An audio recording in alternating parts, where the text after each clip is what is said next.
Hello and welcome to Commodity Champions. I'm Anisha Gupta. Energy efficiency was a widely talked about concept even at the India Energy Week. In fact, India Energy Efficiency Services signed an MOU for promoting energy in Indonesia, Malaysia and Thailand. I caught up with Vishal Kapoor, the CEO of EESL, to find out about the company's climate action plan and its contribution to India's electric vehicle revolution. IMT-GT delegation coming from Malaysia and sign an MOU with us. Basically, the MOU deals with evoking synergies between India and Malaysia to scale up energy efficiency interventions in Malaysia. ESL has scaled up a lot of projects like street lighting, LED lamps, bulbs, fans, and what we look at is if we are able to evoke synergies under this MOU as we go forward. Even Malaysia, under the green city action plans that they have laid out, they'll be able to leverage our strengths. The collaboration can range from anything from project consultancy, our advice to them on e-mobility, or consultancy on projects, even procurements, and doing the projects as well. So that Malaysia was one, and there are many others. Yes, I think, and the second one was with Etihad Energy in the evening, and that is again, Etihad Energy is again a great ESCO company, similar to what ESL is in India. So what we are trying to do is to evoke synergies between the two companies. They can leverage our strengths, we can leverage theirs, and collaborate. But because actually climate action is a joint effort. You know, that those clearly have been the buzzwords when you look around at IEW: strategize, collaborate, knowledge sharing. Do you think that really is what will help scale up? Because that's exactly what you're talking about. Absolutely, absolutely. Because climate action is something that cannot happen individually. You know, ESL is doing something. So the way ESL sees as we go forward, we know that with an 8 lakh crore market lying in wait of energy efficiency, even only in India, to meet our INDC commitments, I think ESL cannot do it alone. It has to be partnerships, it has to be collaborations. So the way I see it and the way ESL sees it, it's about just evoking partnerships, creating markets, creating partnerships with climate funds, and get the money out into the market, de-risk, create a pipeline of projects. So that is what lies. And even abroad also, like if Malaysia is able to take some things from India's learnings in the last 5 years as ESL has scaled up, I think that will be a real good thing. I mean, it's like, I mean, for ESL, more than a commercial opportunity, is more like a happiness that will come in the company, that yes, we were able to not only do it in India, but help other countries. As well. So EVs is a big thing clearly coming in for India. Bangalore, I mean, the kind of EV charging stations that we saw crossroad have been quite a bit, and you are the man who's been given the responsibility to increase that number there. What is the visibility going forward? What is the timeline? What is the number you're working with? 50,000 e-buses. That public e-mobility is the most important thing as of now.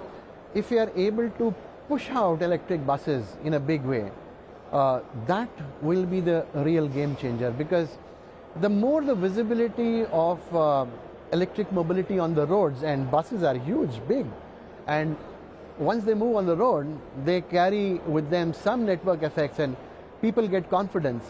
So 50,000 electric buses, out of which around 16,000 we have already bid out. And as we go forward, we are already working on the future tenders, aggregation of demand. And we're getting very encouraging responses, and I think every 2-3 months we should be coming out with something around 5,000 buses. And this right now, so far, we have only targeted the SUs, but then SU buses are only 150,000 out of an overall number of 18 lakh buses flying in the country, private sector and institutional. So those are also areas where we can kind of expand. Okay, a lot of good news and a lot of good numbers to work with, and as you said, exciting times coming ahead. But what are the challenges? What do you think needs to be done within companies and with the governments too? Yes, I think energy efficiency somehow is a difficult task.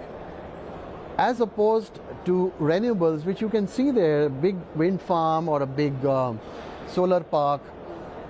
Energy efficiency is more disaggregated. It lies in your home, it lies in my home, it lies in that MSME, it lies in that MSE. So this disaggregation makes it difficult, and the flow of finance is not that easy because of this disaggregation. What is required is basically an ecosystem which can tie up the finance, the pipeline of projects, the creditworthiness of the entities need to be seen, a creation of an ESCO market. All this needs to be tied up. So that is something that we look at very with a close intent as we go forward, and this 8 lakh crore market can be done only if this ecosystem is ushered in, and that is we are going to imagine ESL. And speaking of energy transition, Japan's Ryo Minami from the Agency for Natural Resources and Energy said that the country can bring good green technology to other Asian countries. He also spoke on how India and Japan are planning to collaborate on renewables. Almost everybody at India Energy Week believes that much of the incremental demand growth going forward will come from Asia. What do you see Japan contributing to that kind of a demand growth? Okay. So I think that carbon neutrality is a big challenge for all countries, including Asian countries. So considering that Japan has a good technology such as hydrogen, ammonia, and energy efficiency. So Japan can make a good contribution to Asian countries with such good technologies. There is a lot of conversation also around on how sustainability, ensuring that there are positive supply chains and affordability being worked upon as well. What's your sense on that? So I think that the good supply chain is essential for sustainable development in decarbonized world. So far, Japan has a good connection with India and other Asian countries, so we can make a good supply chain with such countries. Mr. Minami, how would you look at the next 5 years? Because a lot of investments are being talked about right now, but on ground, what kind of implementations have you seen on the country? So I think that the world is taking away from COVID. So business, including energy business, must be activated. So next 5 years is very important period for us to start decarbonization business. So Japanese financial company will make a good contribution to that. There is, a lot of collaborations happening, a lot of strategies are being devised as well, and countries are coming up with more regulations and policies to ensure that there is a smoother energy transition. How is Japan looking at those policies there? So the decarbonization is one of the top priority policy in Japan. So Japanese announced the green transformation strategy last year. So based on that strategy, Japanese government will establish new system and new mechanism. Yes. And it's not just about each country devising their policies. I mean, there's something called inter-countries as well. Do you think the other countries are doing as much, and is that as per your policies too? So climate change is not local matter, it's a global matter. Yes. So it is indeed that the global framework is necessary to solve this matter effectively. So I think that especially in Asia, economy is growing up rapidly. So Asia rule is expected a lot. And when you look at renewables as well, there are just so many verticals there. You have battery making, EVs and solar. People are talking about hydrogen as well, various varieties on that too. And there's so much being talked, and it's ever evolving. The kind of investments we are making right now and the expectation that these also will evolve going forward, how is the visibility for the next 5 years, 10 years on that? So battery is a very important part of EV. So I think the the investment needs correct prediction. I think that investment should be more and more, but prediction is not so clear so far. So I think the more correct estimation should be made from the cooperation of many countries. Between India and Japan, when it comes to energy, what are the conversations happening right now? So I had many meetings with Indian government officials. So the Japanese side and Indian side are very positive to make a cooperation and have meetings. So I think through those meetings, we will start the initiative to start decarbonization. All right, that's a mandate, of course, coming in from companies and countries as well. There was a lot of conversation between countries and India too. But with that, we'll go for a quick break, but don't go anywhere. When we get back, we'll get you more exclusives from the India Energy Week when we return. Commodity champions, and this year's India Energy Week saw global speakers discuss India's move towards diversifying its energy mix. Speaking to CNBC-TV18, the Director General of International Renewable Energy Agency, Francisco La Camara, said that he is impressed by India's sustainability strategy. He also believes India will reach its green targets on time. There is so much conversation about renewable energy at India Energy Week. What has been your sense, even as all countries have been putting an agenda and a timeline to reach net zero, where do you see better implementations and better move coming in? If in oil and gas world, there is this sense that we have to move for renewables. And I think that what India is doing is impressive.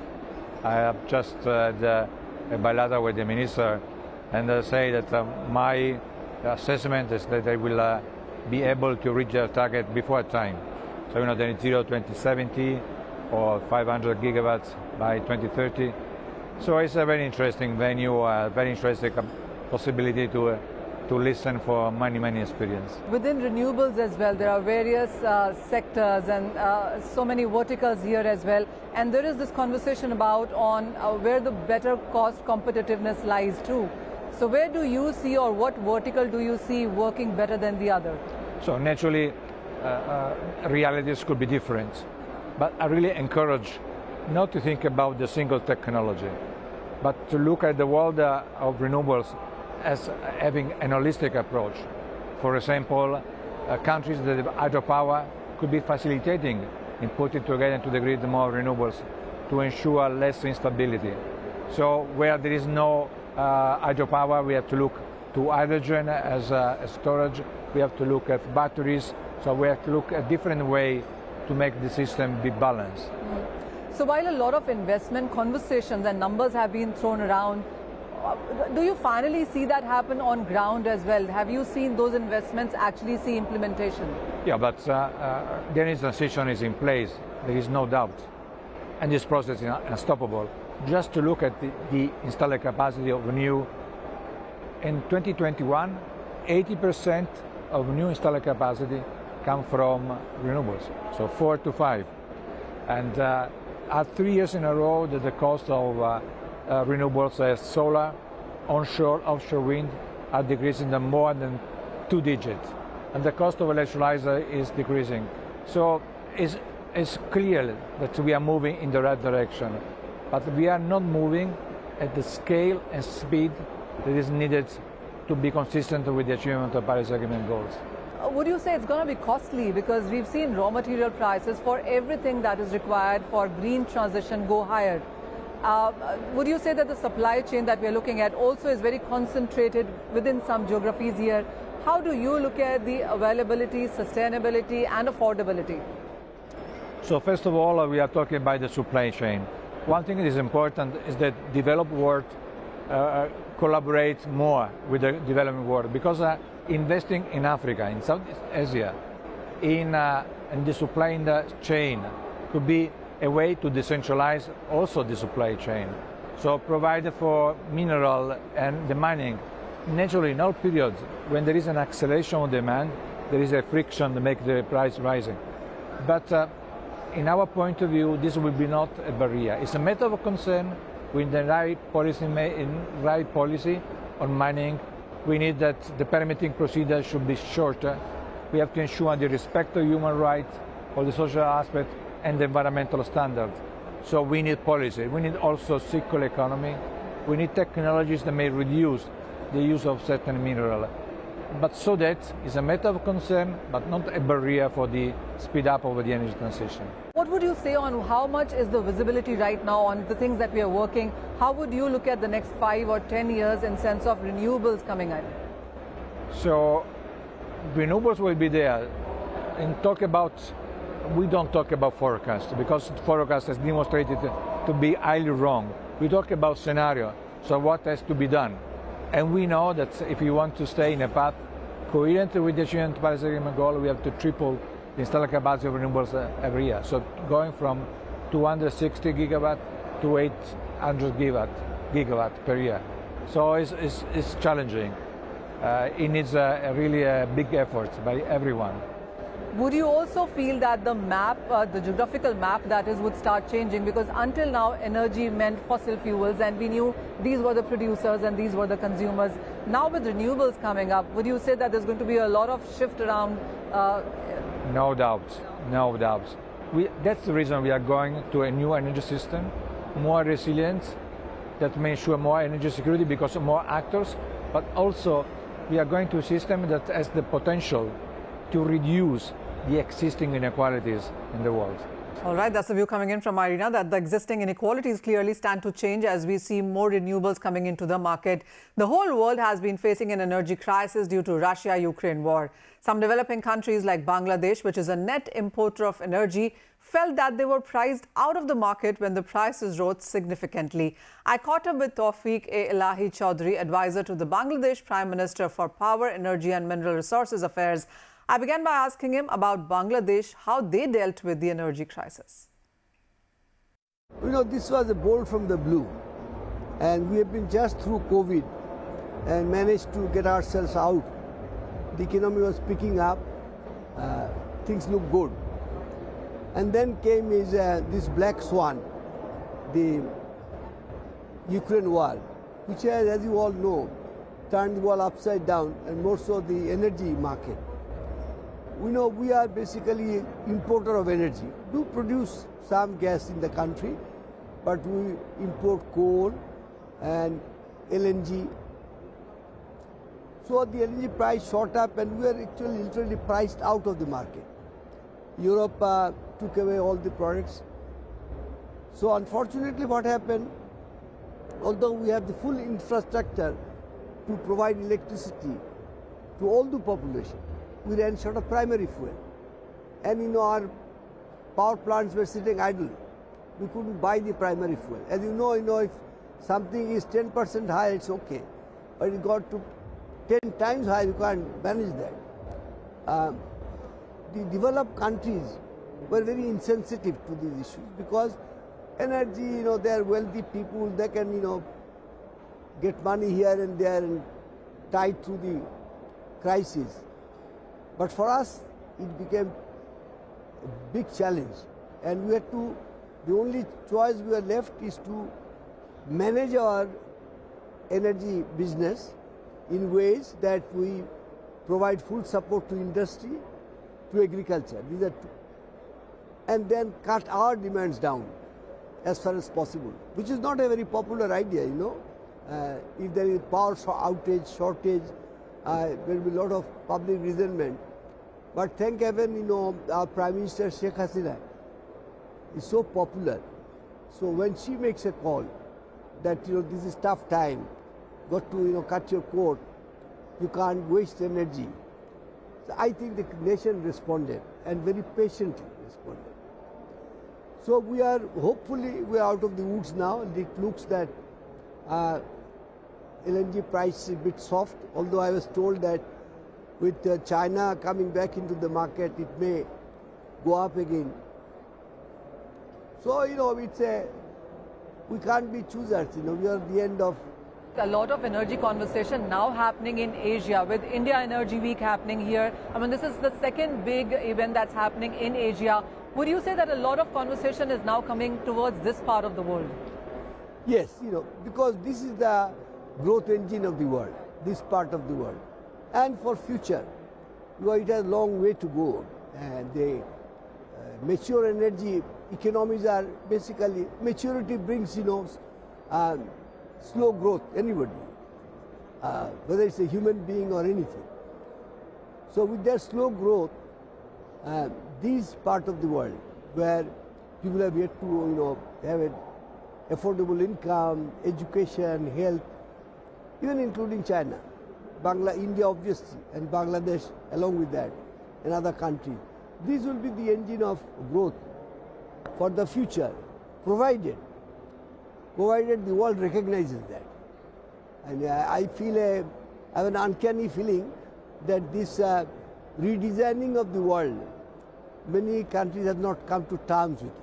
Sir, what is the point that you would make as a country to the India Energy Week here? I would like to see more of technical collaboration and exchange, because each country has its own contextual problem. So we need to have knowledge to find out our solution of it. Like today I've been trying for last 10 years to develop stoves, which will, a hybrid stove, which will use solar. Solar cook pot that he talked. The one that was sold. I've been chasing this product for last 10 years. We made some progress.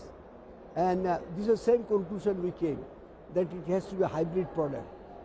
I've been chasing our scientists and said that, look, Mother Nature has given us such powerful source of energy, and you guys cannot harness that. It's a shame for human intellect. But good that I am trying to find out the details about it. So, and we need to have hybrid solutions, because in India you have sun shining in Gujarat and the places. We don't have that much of solar radiation in our place. But if you can take some of this electricity to Bangladesh, we have time zone, time difference about 3 hours. So when we are dark, Gujarat is still, the sun shines. So if you can take this electricity through an efficient transmission line, then both countries can gain. So we have a lot of cooperation, as you know, with India.